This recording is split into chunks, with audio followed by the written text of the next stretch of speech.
Hi, welcome back to the Inner Sanctum with Freedom Gale. I am so happy to be back here and making a video for you. I have been gone for a little while. I had an apartment previously and my mom moved in with us, and so I allowed her to use my office space, and so I wasn't able to use my computer and video that I had set up there and got busy on other things. Anyhow, today I want to talk to you a little bit about some of the things that I've been learning over the past few years that have to do with the truth about your birth certificate and our social security number. But today I'm specifically going to talk about the truth about our birth certificate and how they came to be. And it really taught me a lot, but I guess I'll save my comments for during the video or after the video, after the resource that I share with you. So I came across this article some time ago on the View Zone, and it's called "The Fed Owns You." The Fed owns you, or the federal government owns you, and it has a picture of a baby with a stamp on his forehead. And excuse me, I've been drinking a cold smoothie, and my throat is showing it. Anyhow, it talks about how the birth certificates came into being, and the reason that interested me is because my late brother Chuck, he was a very in-depth student of the Bible and world history and science, math, anything you can think of. And he told me that the Federal Reserve Bank was owned by a few people who pretty much owned the world. And I was like, wow, so I thought I'd do some more research on that. And so I typed in the federal government owns you, and there popped up this one article, and it's by Gary Vay for the View Zone. Now, this is the best article that I've ever read that explains it in the most simplistic way that I can really understand it. And so I'm not going to try and reinvent the wheel. It's already been done beautifully. So it says, it has a picture of the birth certificate, and it shows the numbers in red, and it has a picture explaining how through the birth certificate system that we have all become enslaved by the United States, pretty much sold our freedom to work and pay taxes to pay back the money that was owed when they became bankrupt, when the country became bankrupt. So I'm going to read a little bit from this article. So it says, it seems that back in 1913 that the United States was short of cash. So by the end of World War I, wartime costs had actually depleted the treasury, and there were several really bad financial panics. The country needed to print more money than it had as equity to restore the confidence in the money supply and get the economy back on its feet. When you or I need more money, we use something as collateral and go to the bank and try and get a loan. When a country needs money, it goes somewhere also. But in 1913, there wasn't anywhere to go. So the United States created a Federal Reserve Act. This established a private central bank, the Federal Reserve Bank, that would regulate the amount of money the United States was allowed to borrow and put in circulation. It will also expect to be repaid like any other bank with interest. Now, the way my late brother explained this to me or us, whoever was there at the time, was that there were a few people, like the Rothschilds, the Morgans, and, that had the Rockefellers that were the richest people in the world that had gold in the United States in the Reserve Bank. And that money was printed paper money was printed against the amount of gold. And that's how paper money first became distributed. It was kind of like, well, we don't have any money. Oh, we have gold, Okay, so what happened is after they printed so much money that equaled the amount of gold that they had in the Federal Reserve Bank, they continued to print more money. And that's how we ended up with a deficit. And as they continue to print more money, well, of course, then the gold loses its value. And we're at the point now where the actual value of the dollar is really nothing at all. It's just paper. So, excuse me, I'm going to go on and read. It says, so the United States created the Federal Reserve Act, and established a private central bank, and so this is where the gold is or was, and that would still be owned by these four men. So whatever happened is that they wanted to be paid back like any bank. This bank that would regulated the amount of money that the United States was allowed to borrow and put into circulation. It would also expect to be repaid like any other bank with interest. So after only 20 years, things went from bad to worse. During Franklin Roosevelt's term in 1933, the United States was unable to pay back this debt, and the country was bankrupt. The private banks that made up the Federal Reserve demanded their money, and Roosevelt responded. He had to use the only thing left of any value to pay the banks and continue to do business with them. And what he used was the citizens, you and me, of our country, us. So I know you're wondering exactly how they did this.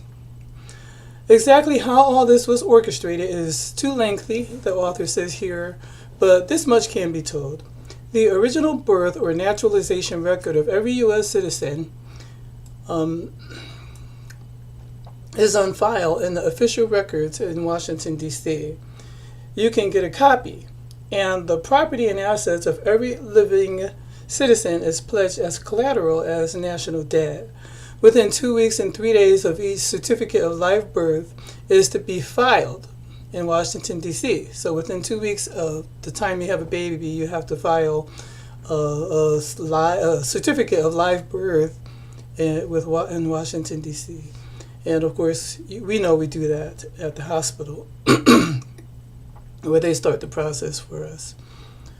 Okay, so it says within 2 weeks and 3 days, each certificate of live birth is to be filed in Washington, D.C. Evidence reveals that there is even a federal children's department established by Shepard-Townsend Act of 1922, and I looked that up, and yes, it's true, under the Department of Commerce that appears to be involved in this process in some way. So every citizen is given a number, the red number on your birth certificate, and each live birth is valued from $650,000 to $750,000 Federal Reserve dollars in collateral from the federal government. I've heard people say that they found out that they were worth millions. So it says this makes you kind of feel a little different when you look at the Federal Reserve, right? So he's showing a picture now of the birth certificate, and I actually ordered mine. As a matter of fact, I forgot to pull it out, but I ordered mine, and it's a little different. But the one that they're showing here is actual deed, a record for valid birth only, and it's printed from the American Banknote Company. So they're showing here on this live certificate of birth a number in red, 234322, and I really urge you to go and look at this article. I don't know how to show it to you from here. So he's showing the picture of the article and that, sorry, the birth certificate, and then it's actually printed from a bank. Okay, and it's also in all capital letters. So this is what people are calling today your straw man. So the straw man is a fake you that they've created from using the Social Security numbers and the birth certificate.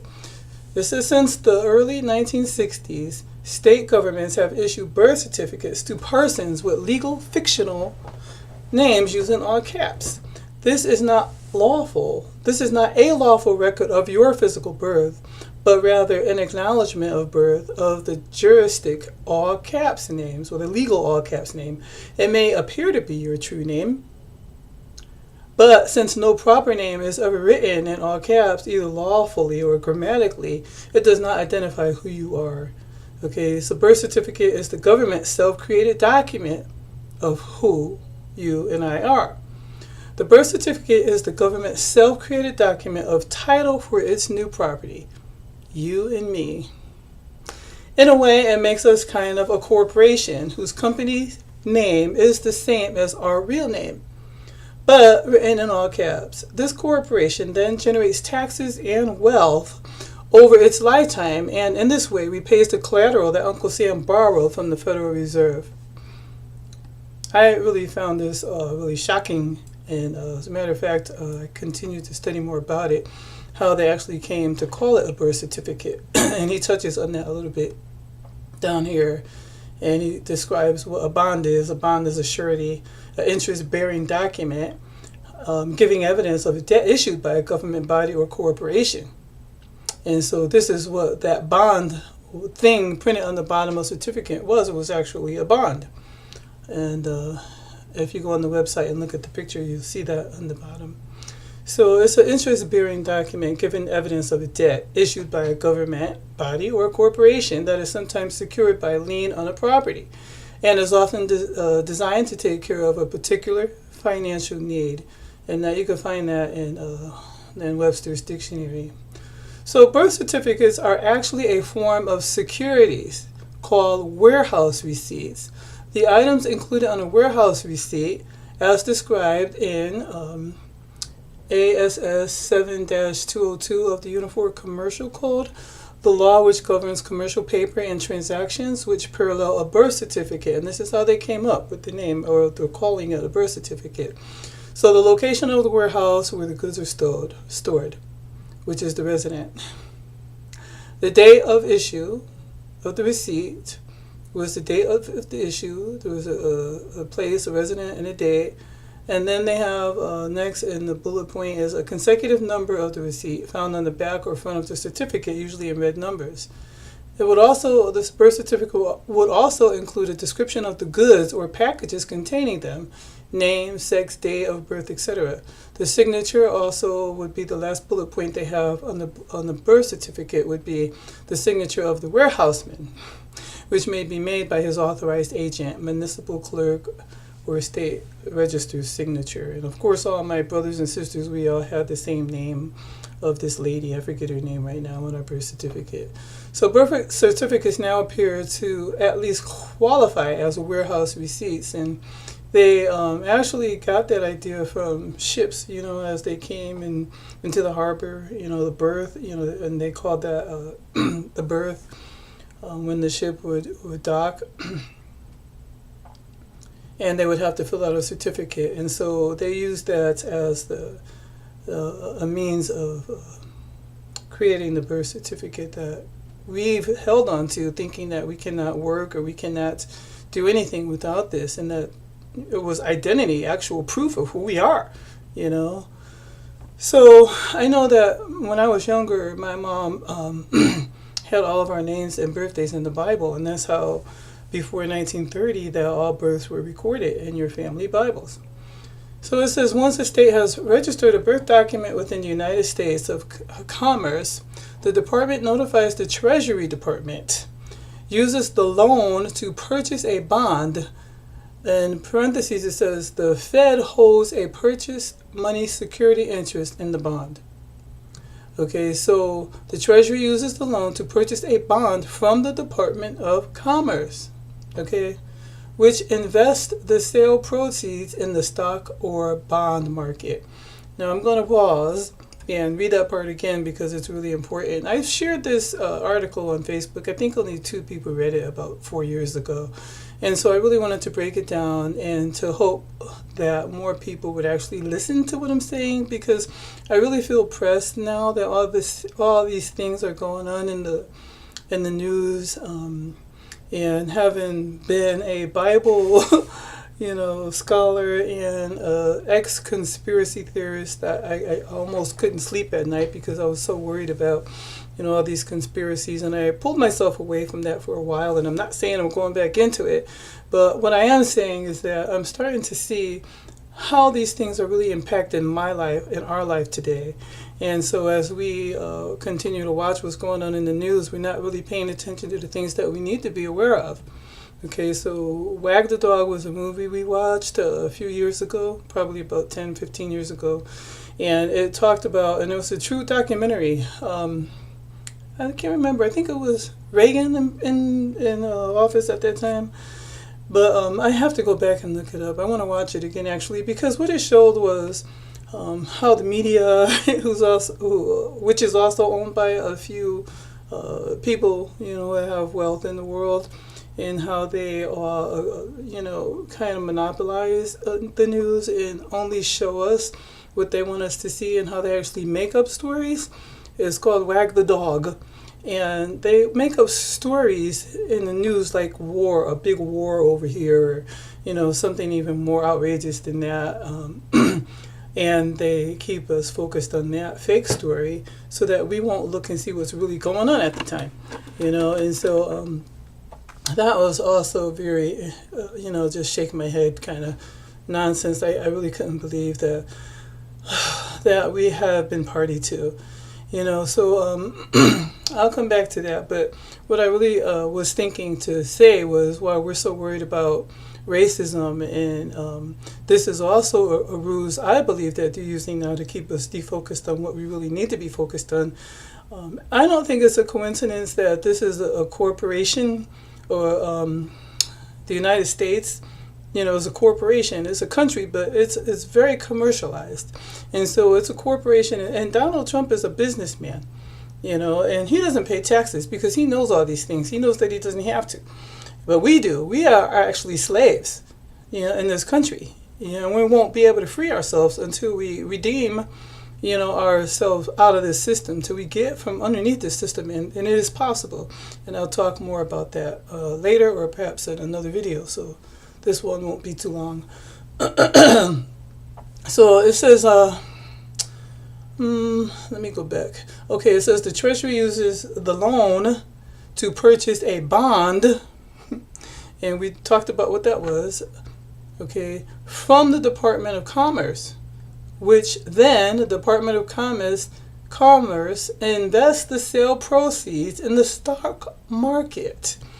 Okay, so once a state has registered a birth document with the United States Department of Commerce, who would think it's going to a Department of Commerce? The department then notifies the Treasury Department, the department, the U.S. Department of Commerce notifies the Treasury Department, which then takes out a loan from the Federal Reserve Bank. Okay, now they're taking out a loan on your name, on your birth. You're a poor little innocent baby, and your mom was taught that she had to do this, right? I did it with my children. The Treasury uses the loan to purchase a bond from the Department of Commerce, okay, which invests the sale proceeds, okay, which invests the proceeds of the sale in the stock market or a bond. Now, I know people who, if you look up some YouTube videos, they'll say they actually traced that number and found, their actual number on the stock market, and found out how much they were worth. And I guess it goes according to where you were born, what city and state, and how much that they were guaranteeing at the time. So the Treasury Department then issues Treasury securities in the form of Treasury bonds, notes, and bills, using the bonds as surety for the new securities. Okay, this cycle is based on future tax revenues of the legal person whose name appears on the birth certificate. Again, it says this cycle is based on the future tax revenues of the legal person whose name appears on the birth certificate. This also means that the bankrupt corporate United States can guarantee to the purchasers of their securities the lifetime labor and tax revenues of every citizen of the United States / America with a birth certificate as collateral for payment.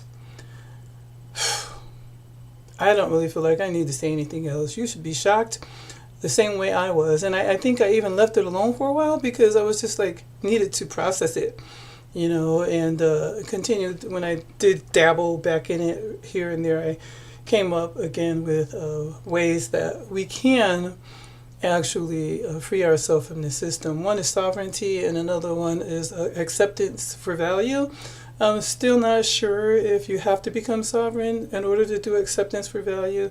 And acceptance for value is a formula or a form or a way of redeeming that money to use to pay your bills with.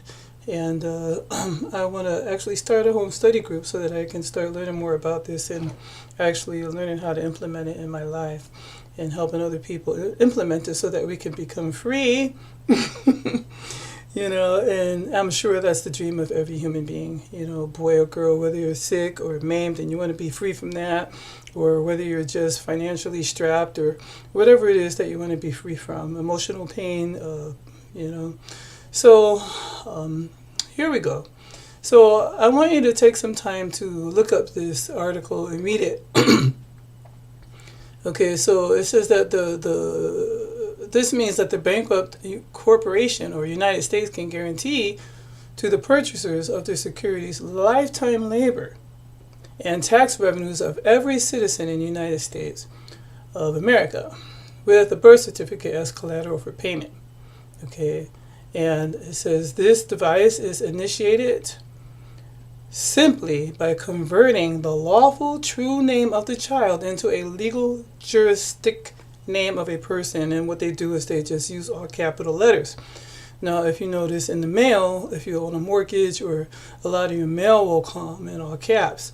And so acceptance for value shows you how to separate yourself from that, what they call the fake person, or the legalistic or the juristic, or legal person, juristic name of who I am, Vivian Gale Bourne, is not really me. So when I write my name, I write it with a capital V, all small letters, and then a capital for my last name, and then small letters.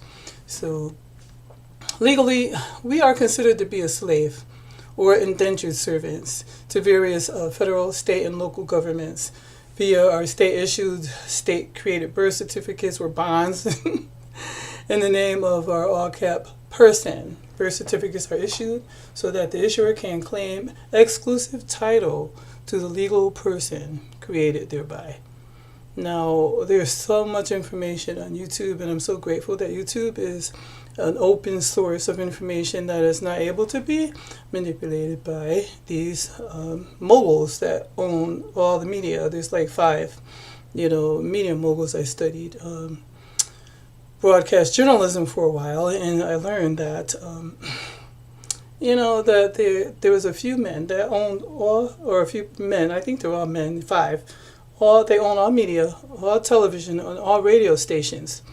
So, and most of the magazines. So anything that we hear is going to come from what they allow. They only allow the reporters to cover certain topics, and they won't allow independent press or independent stories such as this one to be displayed. So every now and then one breaks through, and it's refreshing, and it causes people to search for more information. So I'm asking, and I'm trying to reach as many minorities as I can, my family, my friends, and hoping that you do listen, to my voice. And if you don't believe me, then look up this information for yourself. Again, this article I got from the internet, and it's still up here. It's been up here for a few years. It's called Surprise, the Fed Owns You. And it's from theviewzone.com. And it looks like it's the only article here that they have, which is okay for me. I don't want to rewrite it. He did a great job, but I did want to share it with you today. So stay tuned for more. I want to talk about the Social Security card and sovereignty and acceptance for value, and how we can learn how to no more be slaves. And please, I urge you to don't spend time hating and rioting and picketing. Let's all try and work towards peace, a peaceful environment, a peaceful state of mind, and use wisdom and gather knowledge, because we're going to need it. The time is approaching soon where this is all really going to matter. If you don't have control, and the dollar falls, and you can lose everything all over again. The stock market will crash. You can lose all the money you have saved in the bank. You can lose your 401k plans, and unless you receive this, it's going to go into a cashless society, because money's not going to be worth anything. And that's when the Bible comes in Revelation 13 through 16. It talks about the mark of the beast and how we're not going to be able to buy or sell unless we have a chip, which is, or a number of a man whose name is 666. Yeah, I know all about that. That's a whole nother video series, but I'm sure you all have heard about it a bit. Stay tuned if you live in my Washington King County area. I'll be starting a small group to study these things. You can look me up on my website. I'm Vivian Gale or Freedom, and viviangale.com. And stay tuned for more. Peace and blessings.